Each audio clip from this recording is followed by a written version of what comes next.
Welcome to Growing Up Chatham. I'm Tiffany Hancock for North Carolina Cooperative Extension, Chatham County Center.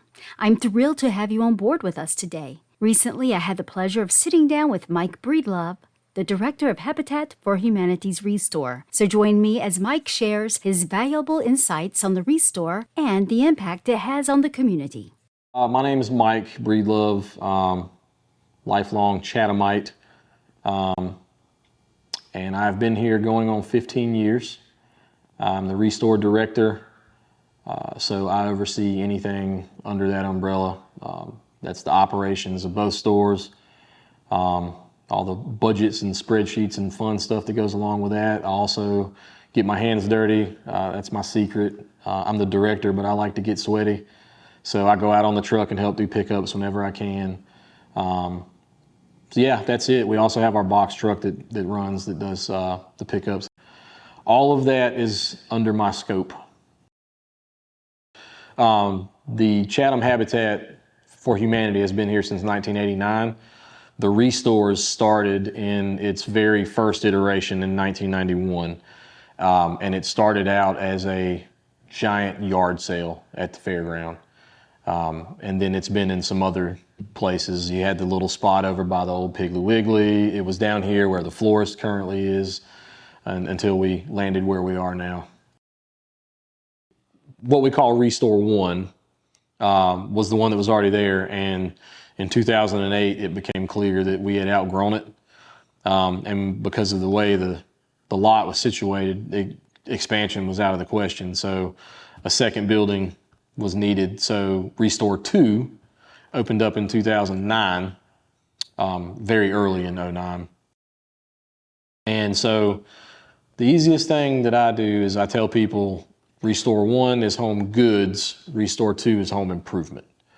So whereas Restore 1 is going to be the furniture and the electronics and the decor and the kitchenware and the media, Store 2 is going to be the appliances, the cabinets, the things like that, and sporting goods. So if you could find it at a Lowe's or a Home Depot, it would be in Restore 2.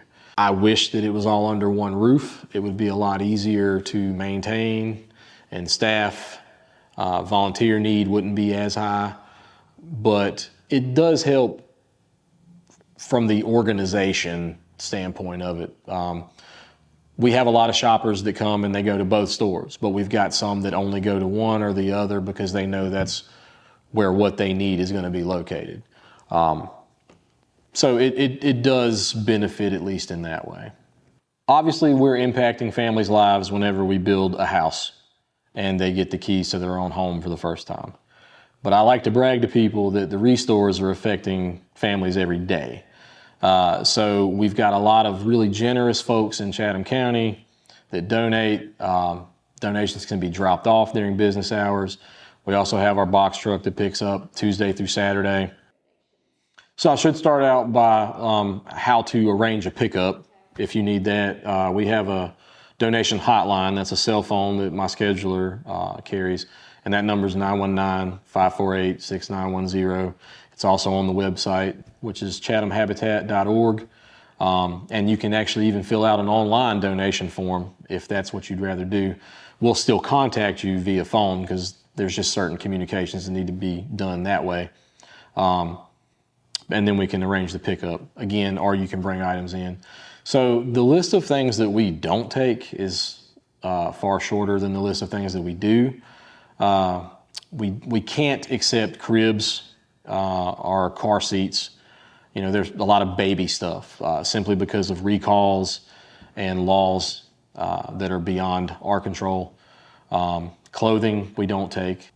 Beyond that, most things as far as appliances, cabinets, windows, doors, all that good stuff, sporting goods, furniture, upholstered or non, artwork, home decor, kitchen items, all those types of things we take as long as they're in good usable condition. If you have a couch that has stains, odors, tears, things like that, we wouldn't be able to take that. But as long as that's not the case, we'd be happy to take it. Mattresses we have been taking for quite some time now.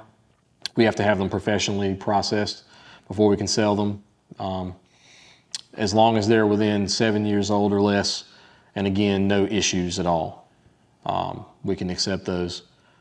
Electronics, we love to have electronics, but again, it's kind of one of those things where if the computer is 20 years old, designed for Windows XP, we can't take that. But as long as it's, current, semi-current electronics, we can gladly accept those. It's a big seller for us. Dishwashers we take, but they have to be 2014 or newer EPA regulations. And again, on our website, there's a list that has a lot of this information. Website's a great resource. But we bring those items in. These are really quality items, and quite often things that are expensive enough to where the average person in our area might not be able to afford brand new. So we price it. Of course, we have to try to make as much as we can, but be reasonable. So we price it, get it on the floor. I've seen people come in that, their house burnt down. They lost everything. They're starting over. I've seen families that, you've got a mother and children, and she's leaving an abusive situation and having to start out on her own. They're coming in and getting these items. We've actually partnered with other groups in the community at times, FVRC when they were around, Salvation Army we've worked with. And then again, the money that we're raising in the stores is going towards building those houses. And that's huge. Like for us, it's one of our number one fundraisers, because you can ask for money, you're going to get what you're going to get, and you do all these things. But as long as you've got a quality product for a very reasonable price, that money's there. So the restores are huge, and that's why you've seen such a big push, even nationally, in Habitat for Humanity with the restores. So every day, impacting somebody. Lowe's donated all that carpet. It's a lot of carpet, really big rolls, and they also at the same time donated some linoleum and some hardwood flooring. And the flooring flew out the door. The linoleum went pretty quickly, and the carpet we've sold quite a bit of, but it was a huge quantity of it. So we do silent auctions in both stores. They run for a 2-week cycle, and then we do new items. The way it works is the new items go out on Thursday mornings in both buildings, and there's a book with sheets of paper that have what the item is, kind of a description of it, corresponding number so that you know which is which. There's a starting minimum bid, and then the minimum bid increases. You do not have to be present to win. You just write down your name, your phone number and or email address, and your bid. And it has to be in the increments that we specify. If the starting bid's $20, minimum increase of $5, somebody's already bid 20, you've got to put at least 25, or more. And basically on Wednesdays, the week that it ends at 4:30, whoever's the highest bidder wins. Sometimes it gets really fun, if that's what you want to call it, and we actually have bid offs, 2-3 groups of people there that are all interested in the same thing. But it's a really good thing, and those items are things that we identify as maybe a little bit out of the ordinary, based on our knowledge and research. So, maybe it's like I'm a nerd. I like old retro and vintage, like games and movies and things like that. So maybe that's something. Really nice pottery, artwork. You never know, especially in store too, the kind of off the wall. It might be a group of antique tools, but they're items that are just a little bit out of the ordinary, eye-catching, and it's worth putting into the silent auction and maximize our profit on that, as well as just shine a spotlight on them, because if they just got stuck on the shelf, they might just disappear into the background, but quite often they're pretty cool items. We do have a Facebook page. That's the only social media that the Restore uses. Like, it'd be great if we had a volunteer that would volunteer to take that on for us, to take the pictures and put it up and all that stuff. And it's basically just because we don't have somebody that's specifically attached to that job. And so we try to do it when we can, but we need to make a bigger effort to start doing it a little bit more regularly. In the past, we had some people that, were on board that had more time, but it's a huge one for us where we can let people know about upcoming sales and events, specialty items you get in that might be a little different. Maybe you get a set of wheels that fit an 87 through 93 Mustang. That's a pretty specific item, but if somebody sees it online, it'll bring them in the door, whereas they might not just walk in and stumble across them. So our Facebook page, find us on there, follow us, like us, because again, it's a huge resource. Even if it's inclement weather and we're going to be closed, we put that on there. We have a volunteer manager, Katie Hollowell, currently. They can go to our website, which is chathamhabitat.org. And just, there's an easy link there for volunteering. It's just literally at the top, volunteer. You click on that, it'll take you through it. We do orientations to tell you how things work, and then we get you up and going. And that's the same for construction as well. But store specific, as far as things that can be done, there's always something to be done. There's registers that we need to be staffed. There's processing in the back room, all the items that come in. And if you hadn't gathered, we process a lot of stuff, from the truck doing the pickups to people dropping off. There's always stuff to be processed in the back. There's people that kind of take ownership of particular areas. Maybe their passion is books, maybe their passion is art, maybe their passion is jewelry, maybe their passion is small motors. We've had a guy for several years that comes in and, weed eaters, chainsaws, generators, lawnmowers. He was a whiz with those things, so he would come in and you'd have a generator that wasn't functional, so maybe it was going to end up being sold for parts or maybe scrapped for metal. He spends a little bit of time with it. Now all of a sudden you have a functional generator. That's going to bring a lot more revenue in to go towards building those houses.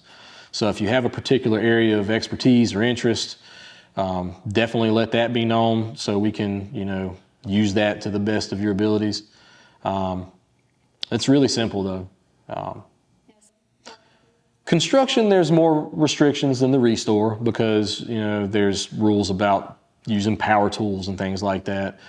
But as far as Restore specific, there's not really an age restriction. And I'll tell you why. I've thought about that a lot over the years. I've had a 10-year-old that came in and she was a whiz on the cash register. She could run it just as good as I could. And she was so short, we had to put a crate out there for her to stand on. But she was great, even alone. She didn't even need help. But then there might be, a 16-year-old that may not be sufficient on their own, so they would need to be partnered with somebody. So I'll tell you the nice generic answer we kind of have in our system for Volunteer Hub is the age 14. But if you have a youth that's under 14 and you're a parent that is going to accompany them and be with them, or if we gauge their ability and it's beyond, the normal capacity, we've taken all ages. There's so many benefits to it. It gives them people skills, it gives them life skills, it builds their confidence, it gives them a work drive, and self-sufficiency, motivation. There's so many things that come along with that, which I find to be less and less common these days. And that's not me being the old man on my soapbox, but I have seen a difference in work ethic. So it's great to see parents getting their kids out there and doing this, and even just as something to do together as a family. It's just, there's benefit after benefit. So I encourage it. We've got a great group here, and most folks have been here for long periods of time. I've been here going on 15 years. Lacey's been here going on 15 years. We started basically the same time. Steve's been here for several years. Amber's been here for several years. I mean, I've got part-time folks that have been here for 12, 13 years. Like my first hires. And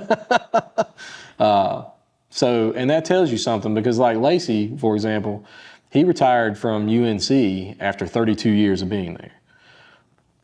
He's got a great retirement, all that stuff. He's not here because he has to be. He does not need the check that he gets. He's here because he wants to be. And we have a lot of fun. We get our work done, and it can be a lot of work, but we have a great time doing it. And I remember all the way back to when I was 15 working at the grocery store with a work permit, and your bosses tell you these stories about how we're like a family here. It's a work family. And in my experience in my life, that was never the truth.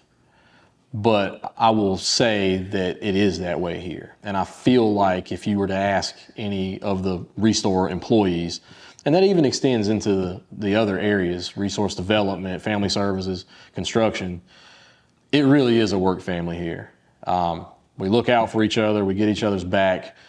You know about their family lives. You know, you celebrate with them. You grieve with them. That's just what we do.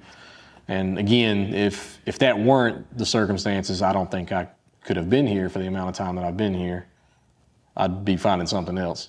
One thing I like to do is I like to make like scouting trips and go to other restores all around, because you never know what you're going to bring back. Some of what you're going to bring back is just affirmation to say like, wow, we're really doing a good job with this or this. But you find other ideas. Those rugs that we have, that was the result of a trip out to the western part of the state, and they were getting those rugs. So those rugs are purchased. Almost everything you see in the stores are donated, but we can do purchase product, a percentage. And so we purchase those. They come to us from a company in California, and they sell like hotcakes. We've been selling them for years now. I thought that it would have slowed. We would have saturated the market, but they just keep flying out. And it's because they're such a great price. You can't beat it. And if you buy one and it lasts for a few years, and then somebody gets clumsy and spills something, you're not going to break the bank by coming back and getting another one. So that's been a really good find that we discovered several years ago. I need to find some more of those.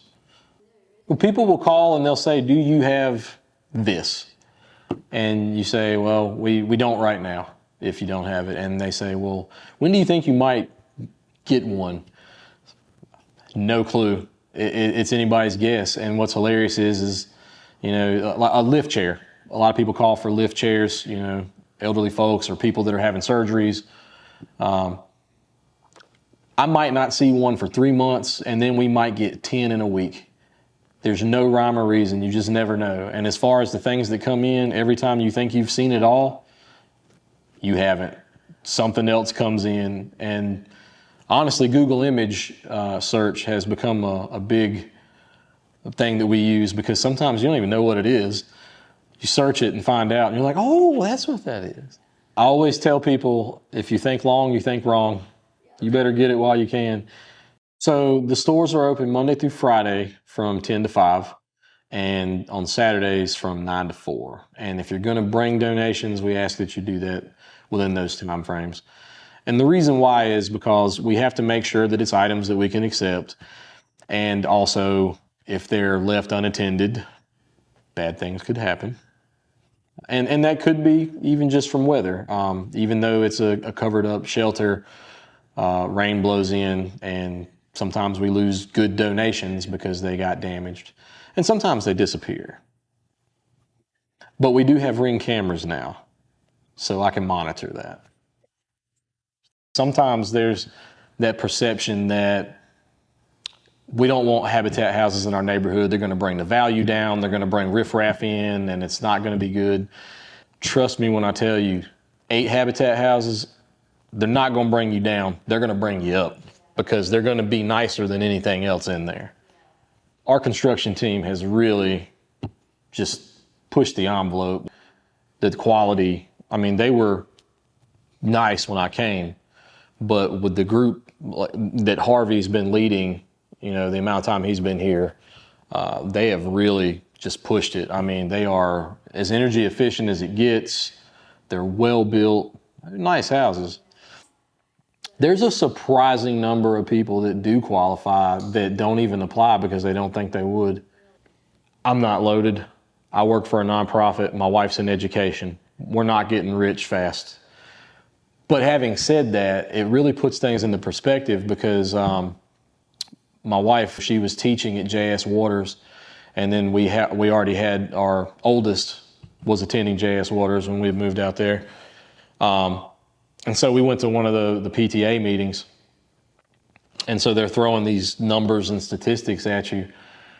And I don't know what it is currently, but at least at that time, JS Waters was like 85% free or reduced lunch. And if you're on free or reduced lunch, that means odds are you'd probably qualify for a Habitat house. And they just have no idea. They don't apply because they don't think that it's something that they can actually do. So that's something that I always try to tell people, like, if you know anybody you think might, like, what's the worst that happens? You fill it out and they say, no, you make too much, or no, you aren't able to take this bill on right now, but let's work on some things and get you there. Like, you never know until you try. Like, there's a lot of people that think the houses are free. And I mean, it'd be nice, but that's not a sustainable business model. So, I mean, the way it works is basically, once the houses are built, everything's done, partner family gets their keys, and then they've got their mortgage.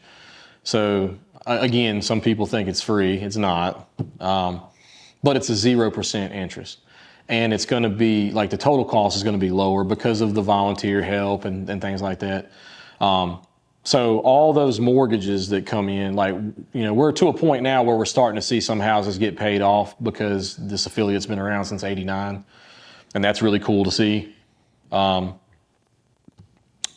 you know, all that mortgage money comes in, and that's going into the operational funds, and then the stores, we make enough money in a fiscal year, give or take, to build 2 to 3 houses.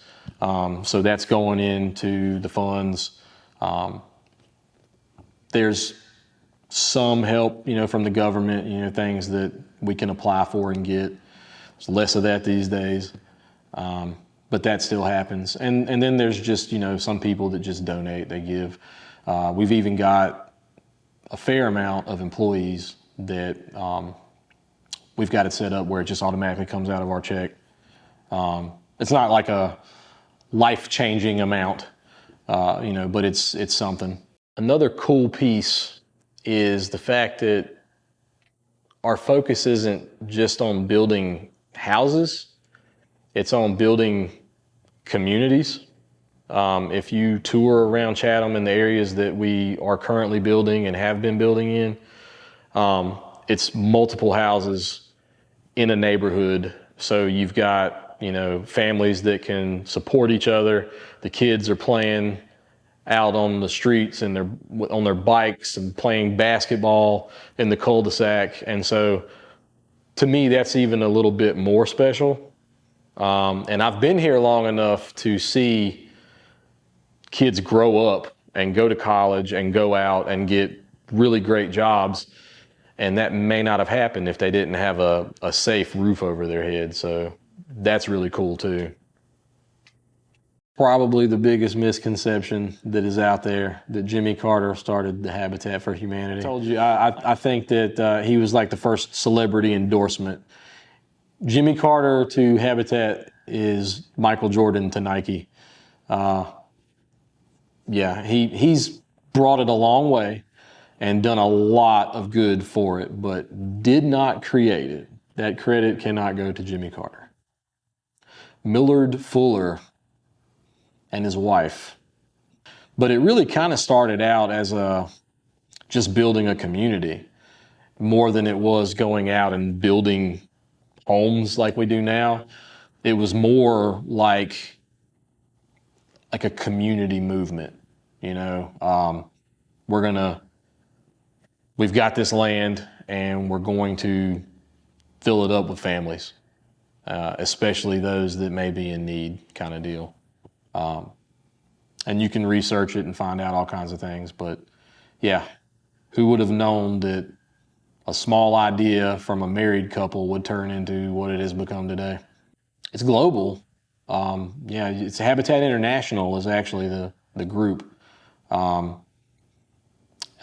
There's we do a lot with Habitat in Honduras. Affiliates tithe, and they go towards certain things, and you can specify. So yeah, Habitat builds all over. You know, of course, it's going to be heavier in certain areas, but yeah, they do a lot of good work globally, and it's needed, big time. If everybody had more of that type of mentality, how much better would we be? You know.